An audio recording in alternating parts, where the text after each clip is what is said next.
Hello viewers, नमस्कार। आपके अपने YouTube channel DS Mishra official पर एक नए वीडियो सेशन में आपका पुनः हार्दिक स्वागत है। देखिए, अभी का जो वीडियो मैं आपके लिए लेकर के आया हूँ यह संबंधित होगा कि जो भी लोग सक्षमता परीक्षा देने वाले हैं या बीपीएससी ट्री 3.0 की तैयारी कर रहे हैं उनके लिए यह वीडियो महत्वपूर्ण होने वाला है। क्योंकि सक्षमता परीक्षा और बीपीएससी ट्री 3.0 दोनों में ही भाषा जो है वह 30 अंक का आने वाला है, जिसके अंतर्गत 22 नंबर हिंदी और 8 नंबर अंग्रेजी से आएगा। चूँकि बीपीएससी ट्री और सक्षमता परीक्षा का भी सिलेबस एक ही है, इसलिए बीपीएससी ट्री की आप यदि परीक्षा देने वाले हैं या सक्षमता परीक्षा 1 to 5, 6 to 8, 9, 10 या 11, 12 किसी भी संवर्ग के देने वाले हैं, तो आपके परीक्षा के सिलेबस के भाग 1 का जो जिक्र है वह है कि 30 नंबर का भाषा आएगा, जिसमें हिंदी और अंग्रेजी शामिल रहेंगे। तो इसी भाषा की तैयारी के लिए मैंने जो एक वीडियो सीरीज आपके लिए शुरू किया था, उसी की कड़ी में आज यह भी भाषा की तैयारी के लिए आज का यह वीडियो है। तो पूर्व के भी वीडियो सीरीज को यदि आपने नहीं देखा होगा तो निश्चित रूप से हमारे वीडियो के प्ले लिस्ट में जाएं और सक्षमता परीक्षा सेक्शन में जाके उन सभी वीडियो को देख सकते हैं। और भाषा के साथ साथ सामान्य अध्ययन इत्यादि के भी तैयारी से संबंधित वीडियो सीरीज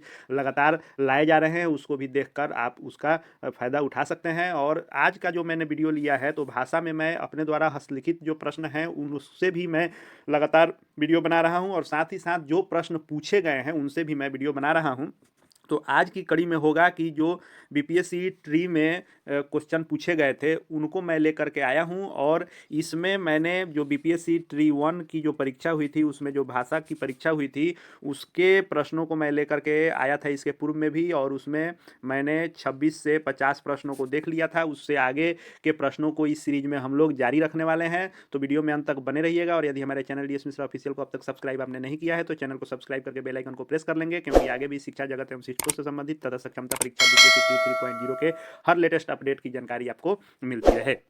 तो देखिए, हमने इंग्लिश का भी मैं लेकर के आऊँगा कि कैसा इंग्लिश आया था, और सक्षमता परीक्षा में या बीपीएससी ट्री 3.0 में कैसा अंग्रेजी का प्रश्न आएगा। लेकिन फिलहाल हम लोग हिंदी जो किए थे 26 नंबर से लेकर के 50 नंबर तक, उसके आगे के प्रश्नों को हम लोग देख लेते हैं, और यह सीरीज कंटिन्यू ही रहेगा। देखिए, 51 नंबर प्रश्न से 55 नंबर प्रश्न तक का निर्देश दिया गया है कि निम्नलिखित वाक्यों में ऐसी हिंदी का प्रयोग कीजिए जो बोलचाल की भाषा है, और ABCDE में से सही विकल्प का चयन कीजिए। तो देखिए, जो बीपीएससी ट्री की तैयारी कर रहे हैं उनको तो 5 ऑप्शन रहेंगे ही, ABCDE। तो चौथा और पांचवा आंसर इसमें थोड़ा सा टफ कर देता है, क्योंकि उपयुक्त में से कोई नहीं है, उपयुक्त में एक से अधिक रहता है, उसमें कन्फ्यूजन ज़्यादा हो जाता है। लेकिन सक्षमता परीक्षा चूंकि बिहार बोर्ड BSEB द्वारा लिया जाना है, तो इसलिए इसमें पांचवा ऑप्शन नहीं होगा, 4 ही ऑप्शन होंगे, और 4 ही ऑप्शन में से आपको जवाब देने होंगे। तो इसमें कह रहा है कि आपको वैसे वाक्य का इसमें बताना है कि जो बोलचाल के रूप में उसको प्रयोग किया जाता है। तो 51 नंबर प्रश्न है कि परीक्षाएं सन्निकट हैं। तो सन्निकट का मतलब होता है नज़दीक, पास। तो आम बोलचाल की भाषा में सन्निकट शब्द का प्रयोग लोग नहीं करते हैं। तो देख लेते हैं कि परीक्षाएं दूर हैं तो नहीं, पास और दूर तो अलग हो जाएगा। सन्निकट यानी पास, तो परीक्षाएं पास हैं, तो यह हमको लग रहा है भविष्य में है, ये भी नहीं होगा और ये भी नहीं होगा। तो राइट आंसर बी हो जाएगा कि परीक्षाएं पास हैं, यानी सन्निकट के स्थान पर लोग पास शब्द का प्रयोग करते हैं। 52 नंबर प्रश्न हम लोग देख लेते हैं। 52 नंबर प्रश्न है कि बरसात में सरिताओं में बाढ़ आ जाती है। तो देखिए, सरिता जो होता है वह नदी का समानार्थी शब्द होता है, उसके बदले में लोग आम बोलचाल में क्या प्रयोग करते हैं, तो सरिता के जगह पर नदी का लोग प्रयोग करते हैं। तो पहला ऑप्शन ही है कि बरसात में नदियों में बाढ़ आ जाती है, यही इसका राइट आंसर हो जाएगा। 53 नंबर प्रश्न देख लें। 53 नंबर प्रश्न कह रहा है कि मैं आपसे नितांत अपरिचित हूँ, इसके बदले में लोग कौन सा प्रयोग करेंगे। तो मैं आपसे बिल्कुल अपरिचित हूँ, ये भी सही लग रहा है। मैं आपसे एकदम अपरिचित हूँ, मैं आपसे सर्वथा अपरिचित हूँ। तो आम बोलचाल में लोग तीनों किस्म से प्रयोग करते हैं बोलने में, इसलिए राइट आंसर डी हो जाएगा, और उपयुक्त में से एक से अधिक इसका आंसर हो जाएगा। 54 नंबर प्रश्न को हम लोग देख लें। तो 54 नंबर प्रश्न था कि दूरदर्शन की अनेक श्रृंखलाएं प्रसिद्ध हैं, इसके लिए आम बोलचाल में किस वाक्य का लोग प्रयोग करते हैं। तो दूरदर्शन के अनेक नाटक प्रसिद्ध हैं, कि अनेक फिल्में प्रसिद्ध हैं, कि अनेक धारावाहिक। तो श्रृंखला के जगह पर धारावाहिक का प्रयोग लोग करते हैं। दूरदर्शन के अनेक धारावाहिक जो है प्रसिद्ध हैं। 55 नंबर प्रश्न को देख लें हम लोग। तो 55 नंबर प्रश्न में है कि वे अभी 9 धनाढ्य हुए हैं। तो 9 धनाढ्य प्रयोग होता है कि नया नया कोई अमीर होता है तो उसके लिए यह प्रयुक्त होता है। तो इस शब्द का, चूंकि यह कलिष्ठ शब्द में आता है तो इसका प्रयोग लोग कम करते हैं, तो उसी का आम बोलचाल में जो प्रयोग किया जाता है वह किया जाता है कि वह अभी नए अमीर हुए हैं। इसलिए राइट आंसर इसका बी हो जाएगा। देखिए, जो भाषा की तैयारी के संबंध में सीरीज मेरे द्वारा लाए जा रहे हैं उसमें मैं खुद से जो जिन प्रश्नों का संग्रह कर रहा हूं, तो संग्रह किए गए प्रश्नों में हर चैप्टर से एक एक दो दो प्रश्नों को उठा रहा हूं। तो वो आपके लिए बहुत महत्वपूर्ण है ही कि किस चैप्टर से कैसे प्रश्न आते हैं, लेकिन साथ ही साथ हमको ये भी देख लेना है कि कैसे कैसे प्रश्न पूछे थे, उसको भी देख लेंगे और साथ ही साथ अपना चैप्टर वाइज भी तैयारी जारी रखेंगे तो हमारी तैयारी बहुत जल्दी कंप्लीट हो जाएगी। इसलिए इस प्रश्नों को भी देखें और साथ ही साथ जो चैप्टर वाइज मैं बता रहा हूं तो उसमें आपको क्या करना है कि जिस चैप्टर से मैं प्रश्न उठा रहा हूं उस पूरे चैप्टर को आप निश्चित रूप से देखें। अब है कि 56 से 60 के प्रश्नों का उत्तर देने के लिए क्या दिए गए हैं निर्देश। दिए गए शब्दों के विलोम शब्द चुनना है, यानी जो ऑप्शन दिया गया है उसमें से विलोम शब्द कौन होगा। तो 56 में दिया है कि इच्छा, इच्छा का उल्टा विलोम शब्द क्या होता है, तो अनिच्छा होता है। तो इच्छा का विलोम अनिच्छा हो जाएगा। राइट आंसर इसका सी हो जाएगा। 57 नंबर प्रश्न हम लोग देख लें। 57 नंबर प्रश्न है कि उन्मूलन। तो देखिए, किसी भी शब्द का जब विलोम शब्द पूछे तो उसका पहले अर्थ आपको ध्यान में लाना जरूरी है और तब दिए गए विकल्पों में से जो भी विकल्प आपको उस अर्थ का उल्टा दिखे तो उल्टा वाले में, और यदि समानार्थी शब्द पूछता है तो उसके समान जिसका अर्थ होता हो उसको देना है। तो उन्मूलन का मतलब होता है समाप्त कर देना। तो यहाँ पर देखेंगे उन्नयन, अवमूल्यन नहीं, रोपण जो होता है इसका मतलब होता है कि उसको रोप के शुरुआत करना, और उन्मूलन का मतलब होता है समाप्त कर देना। 58 नंबर प्रश्न हम लोग देख लेते हैं। 58 नंबर प्रश्न था जो कर्कश। कर्कश जो होता है तो कर्कश का अर्थ होता है आपको कठोर होता है, और आपको कर्कश का मतलब होता है कड़वी बोली होती है, कर्कश बोली जिसको कहते हैं, कड़वी बोली, कठोर बोली। तो इसमें उल्टा पूछ रहा है। तो देखिए, कर्कश का उल्टा मधुर भी होता है और कोमल भी होता है। कठोर तो नहीं होगा लेकिन मधुर और कोमल दोनों होगा। इसलिए इसका राइट आंसर जो है उपयुक्त में एक से अधिक यानी डी आंसर होगा। लेकिन यदि आपके सक्षमता परीक्षा में ऐसे प्रश्न पूछें तो उपयुक्त में से एक से अधिक नहीं रहेगा, तो कोई एक उसमें से आपको देगा। या कोमल और जो मधुर दिया है या दोनों ऑप्शन उसमें नहीं रहेंगे। 59 नंबर प्रश्न दिया है कि जंगम, जंगम का विलोम शब्द क्या होगा। तो देखिए, जंगम का मतलब होता है जो चलने वाला हो, जो जो चल सकता हो उसको जंगम कहते हैं। तो इसका उल्टा वही होगा जिसका अर्थ होता होगा जो स्थिर हो, नहीं चल सकता हो। तो अस्थावर का अर्थ होता है जो स्थिर हो, जो चलने वाला नहीं हो, चलयमान नहीं हो, उसको अस्थावर कहते हैं। और जंगम कहते हैं चलने वाले को, तो इसलिए जंगम का उल्टा अस्थावर हो जाएगा। देखिए, यह अर्थ अगर आपको जानकारी हो तो बनाना आसान है, लेकिन कलिष्ठ शब्दों का प्रयोग किया गया रहता है, इसलिए इसको याद करना पड़ता है। 60 नंबर प्रश्न हम लोग देख लें। तो 60 नंबर प्रश्न है कि शासक का विलोम शब्द क्या है। तो शासक का अर्थ होता है कि शासन करने वाला, और शासित का अर्थ होता है जिस पर शासन किया जाता है। तो इसलिए शासक का विलोम उल्टा शासित हो जाएगा। शासक का उल्टा शासित। अब 61 से 65 तक के निर्देश को देख लें कि क्या कह रहा है बनाने के लिए। कि निम्नलिखित प्रत्येक वाक्य में एक शब्द रेखांकित किया गया है, और प्रत्येक रेखांकित शब्द के लिए 5 ऑप्शन दिए गए हैं। ABCD के सामने एक एक विकल्प दिया गया है, और इनमें से रेखांकित शब्द के लिए अर्थ की दृष्टि से उपयुक्त विकल्प शब्द चुनकर भरना है। यानी कि समानार्थक शब्द जो इसके लिए होगा, यानी सेम अर्थ वाला जो होगा उसको इसमें चुनना है जिसको रेखांकित किया गया है। तो आइए इसको हम लोग देख लेते हैं। तो 61 नंबर प्रश्न है, शिशु तेरी अनुपम छवि निहार। इसमें शिशु को अंडरलाइन किया गया है, यानी शिशु का अर्थ इसमें कौन सा हो सकता है। तो युवक होगा कि बालक होगा कि युवती होगा। तो शिशु, बालक और शिशु दोनों एक समान अर्थ देने वाले हुए शब्द, तो शिशु के जगह पर बालक का प्रयोग कर सकते हैं। 62 नंबर प्रश्न हम लोग देख लेते हैं। दिया है कि युद्ध, निरंतर युद्ध विश्व है। तो इसके लिए कौन सा प्रयोग होगा। तो युद्ध के लिए अंधकार नहीं होता है, शांति नहीं होता है, संग्राम होता है। संग्राम को ही युद्ध कहते हैं। तो इसका राइट आंसर सी हो जाएगा। युद्ध और संग्राम दोनों समान अर्थ वाले समानार्थी शब्द हैं। 63 नंबर प्रश्न को हम लोग देख लें। तो 63 नंबर प्रश्न है कि गुम हुई आज़ादी की कीमत सबने पहचानी थी, और इसमें आज़ादी को अंडरलाइन किया गया है कि आज़ादी का सेम अर्थ वाला शब्द कौन सा होगा। कि स्वाधीनता होगा कि गुलाम होगा कि गुलामी होगा। तो देखिए, गुलाम तो उल्टा ही हो गया आज़ादी का, गुलामी उल्टा ही हो गया। स्वाधीनता जो है सेम अर्थ, आज़ादी और स्वाधीनता एक ही समान अर्थ देने वाले शब्द हैं। तो राइट आंसर ए हो जाएगा 63 नंबर का।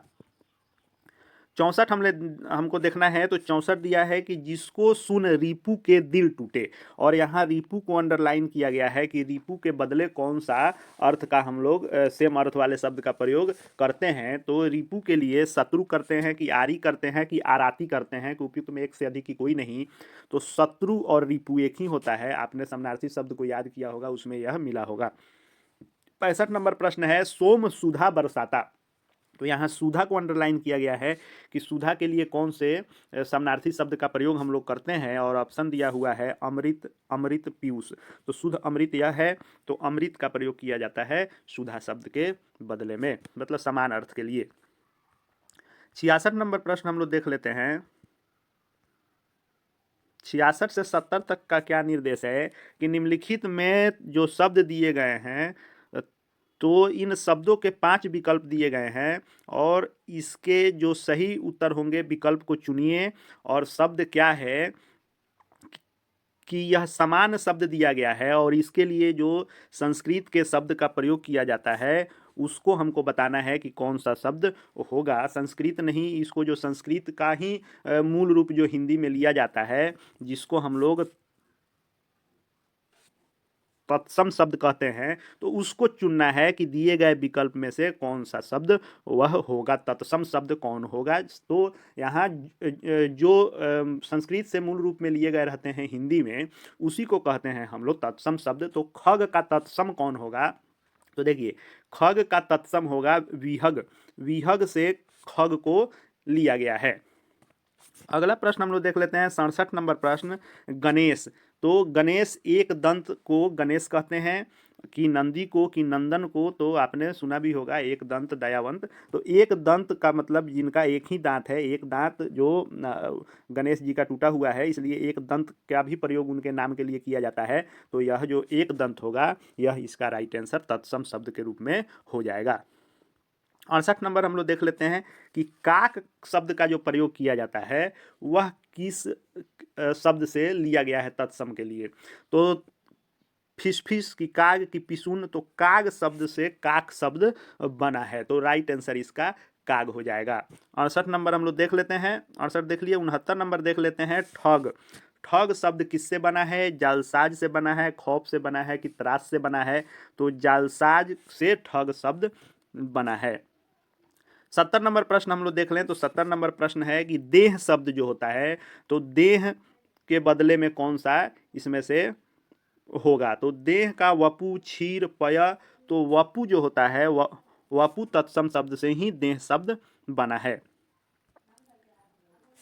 अब 71 से 75 तक के प्रश्नों के लिए क्या निर्देश है, इसको हम लोग देख लें। तो निम्नलिखित वाक्य के लिए एक शब्द चुनिए 5 ऑप्शन में से, यानी अनेक शब्दों के लिए एक शब्द इसमें चुनना है और उसको आपको बताना है कि कौन सा होगा। देखिए इसमें भी बहुत सारे चैप्टर से प्रश्न उठाए गए हैं, आप जब पूरे प्रश्नों को देखेंगे तो आपको अंदाजा हो जाएगा। और साथ ही साथ ट्री 1 का यह प्रश्न है, तो ट्री 1 में जो परीक्षा हुई थी उसमें 100 नंबर का आपको हिंदी था, हिंदी और अंग्रेजी था, जिसमें से आपको 75 नंबर हिंदी के थे और 25 नंबर अंग्रेजी के थे।